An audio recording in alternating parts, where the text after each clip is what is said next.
Hello and happy October. We are 1 week away from Halloween, and here I am hosting day 4 of Inktober. Well, I said I'd do it, but I never said that I'd do it fast. And as promised, I will be telling you all creepy stories as you enjoy this speed paint. But before that, let me make one thing clear. I definitely broke all the rules I set up for myself during Inktober, especially the one where I said I was going to use a limited color palette because, baby, my color palette was about as limited as Gojo's curse techniques. Anyways, you will be getting positively colorful drawings. Thank you very much. Oh, and what else? I spent way too much time on each one and it made the process slower, but you know what? It's the thought that counts.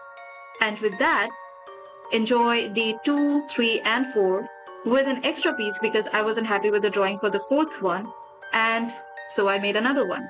Now, let's get to the creepy story time. And as I am recording this, it's raining, pouring outside, and the weather is just perfect for a little bit of creep. So, this particular story revolves around a woman. Let's call her Claire for the sake of this video. She is a 37-year-old single mother, recently moved into a new apartment closer to her daughter's school. Her daughter is a cute little 8-year-old named Ivy. Now, Claire describes Ivy to be a very good kid. She is well behaved, responsible, and mature for her age. And Claire thinks that maybe the reason is because she grew up without a father and with only her as her only, parent figure. She kind of grew up faster than most kids.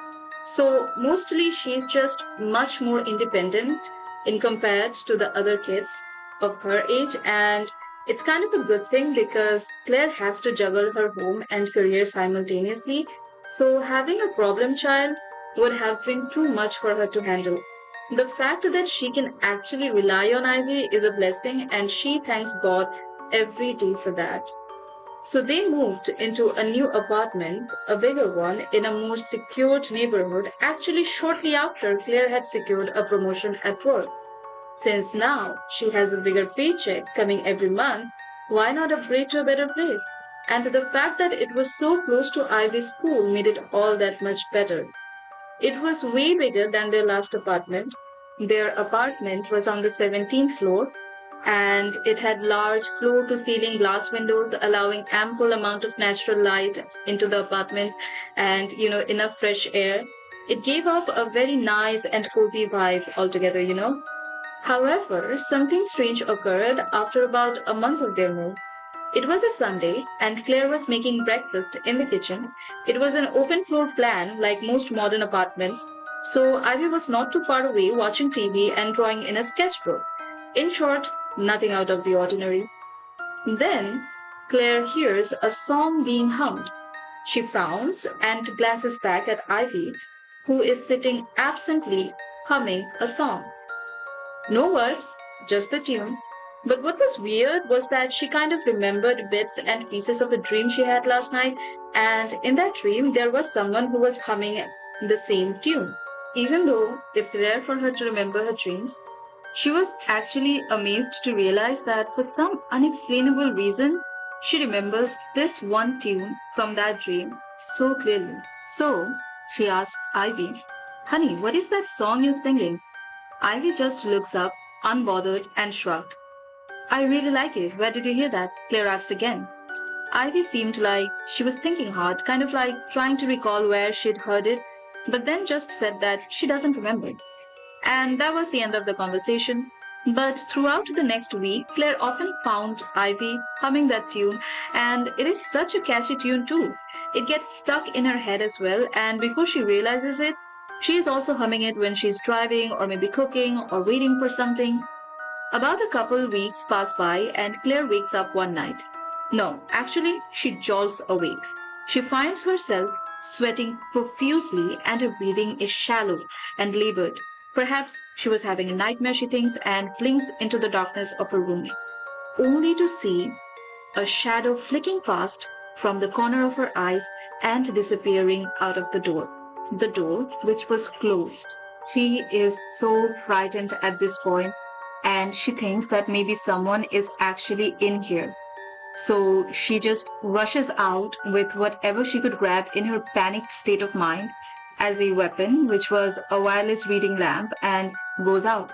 Finding no one at first glance, she bolts to Ivy's room. Ivy was sleeping and only wakes up when she hears her mother coming in such a frenzied state. Claire was more than relieved to find that her daughter was safe.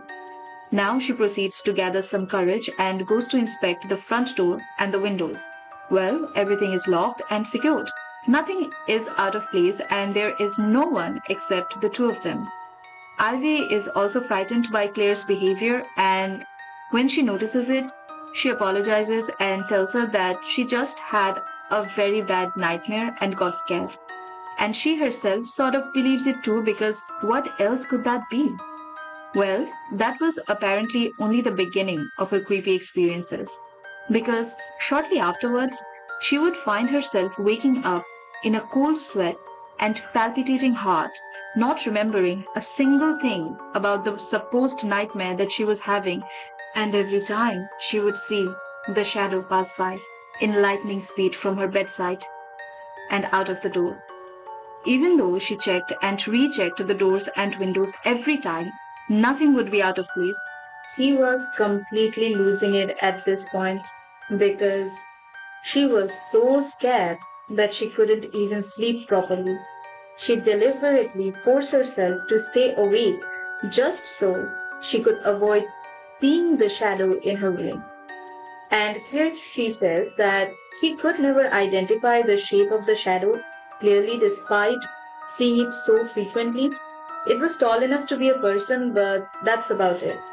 Things worsened still when she begins to see the shadow growing bolder. It wouldn't run away immediately anymore, like it used to when Claire woke up in the middle of the night. It has started to remain there for a fraction of a second longer, almost as if observing her and then leaving hastily. Now, throughout all these events, Ivy was blissfully oblivious, or so Claire had thought. However, it later turned out that while Claire was fighting this unknown entity every night, Ivy had also seen this presence roaming around her own room quite often. But she did not experience the symptoms of a terrible nightmare like her mother, but she did see it, and knowing this made Claire panic all the more. She was sure that she was being haunted and she had no answers. And as such, she finally decided to confide in one of her colleagues, Maria. Maria is a religious person and she strongly advised her to leave her apartment as soon as possible, claiming that often spirits or ghosts who are lingering in this world tend to suck off the life source out of the living to sustain themselves. The following nights, Claire wakes up frequently as before, but now she hears the remnants of that familiar tune as if the shadow is humming it as it stands beside her bed and watches her sleep. Cold shivers run down her spine and she notices that the shadow figure is more bold now. It'd stand, watch her, walk around the room before it disappears, all the while humming in a quiet voice. Ivy also starts to hum it more frequently now, and when asked, she says that she heard the man in the walls sing it. It sings all night. Unable to make heads and tails of how to counter it, she approaches Maria with a request. Maria is closely involved with the Christian church and promises to set an appointment with the priest soon. When the day of the appointment comes, however, Maria regretfully informs her that the priest they were to see had to be hospitalized suddenly for a terrible case of food poisoning. Claire couldn't help but wonder whether somehow the ghost got to know about it and harmed him. This was a rather frightening thought, considering that the entity by far had done nothing to harm them. Well, the ghost was angry, and it made clear that very night when Claire woke up to low growling sounds and furious hisses as opposed to the familiar tune.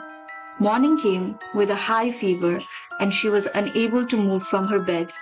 Every joint was aching, and her insides seemed to be melting. So she calls her mom and asks her to come by. Her mother arrives at the apartment shortly after and takes care of Claire. She even suggests that they both come back home with her where she'll be more at ease, but Claire doesn't feel like leaving. The fever runs high for 2 whole days before she starts to get better. Meanwhile, her mother, who leaves during the evening and comes by every morning, decides to stay the night on the third day because she was getting too tired with all the back and forth. Late at night, Claire jolts awake by the sound of her mother screaming from Ivy's room, where she was sleeping with her granddaughter. Claire bolts to their room and finds her mother in a state of complete frenzy. She was shivering and crying and breathing heavily. She said that she saw a ghost and it came to stand by the bed and that it kept reaching for Ivy. What do you mean? Claire asked. Her mom explained that it was like it was trying to take Ivy and kept trying to grab her arm but couldn't because its hands just kept going through her. That was more than enough for Claire, and the next morning all three of them left together. She says that she did not look into it afterwards, and then she moved back into her parents' house, but she knows for sure that they had not been followed. Ivy also seemed to have forgotten the tune, and coincidentally, no matter how much she tries to recall it, she never can anymore, despite having heard that same tune every night for 3 whole months.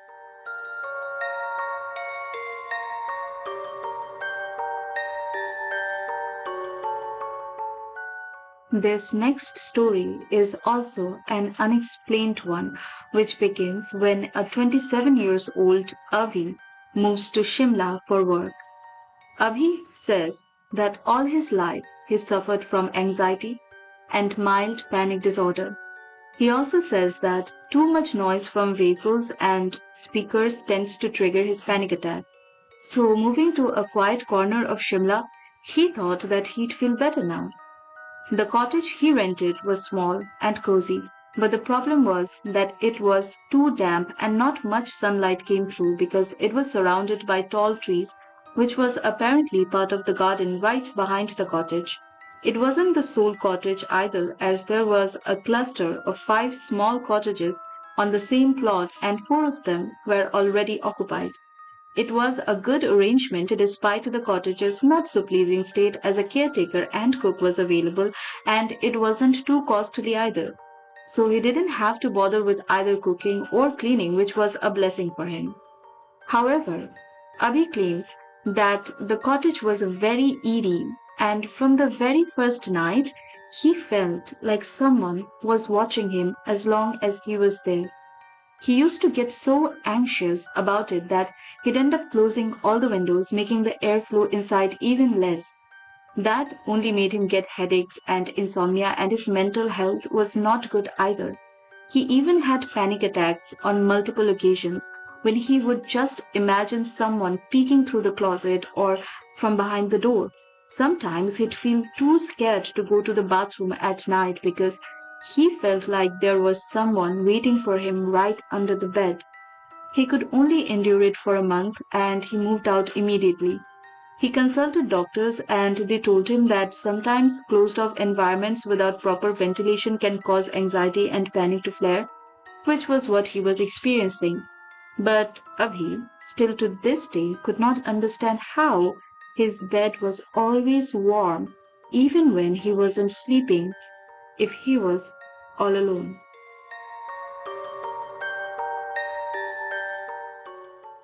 Okay, that was a really sweet little creepy story to end off today's session.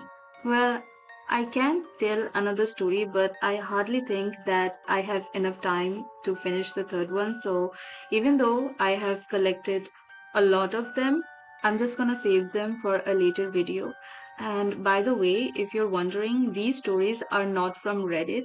I actually got them from a website called Know Your Ghost Stories, where real people post about their real life creepy experiences, but be warned that it takes a lot of time and effort to find good stories on that website because not all of them are really that creepy. Okay, now for the second attempt at the same prompt, because even though I drew that exotic bird, I didn't really like it. And then I went to Pinterest and found this exotic flower, and it had these little fruits hanging from its branches, which kind of reminded me of blood drops. So I made it into that, which you would see later.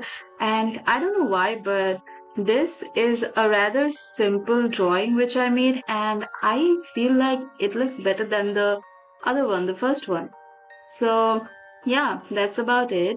And please share, subscribe. If you like creepy stories, send them to me. I have my Instagram at Doodling Grandmommy. And you can send me there, DM me your ghost stories. That would be really helpful because finding good ghost stories is really hard. And I just don't want to repeat the same old famous Reddit stories from No Sleep. And yeah, that's for today's video. I will see you next time. Bye bye.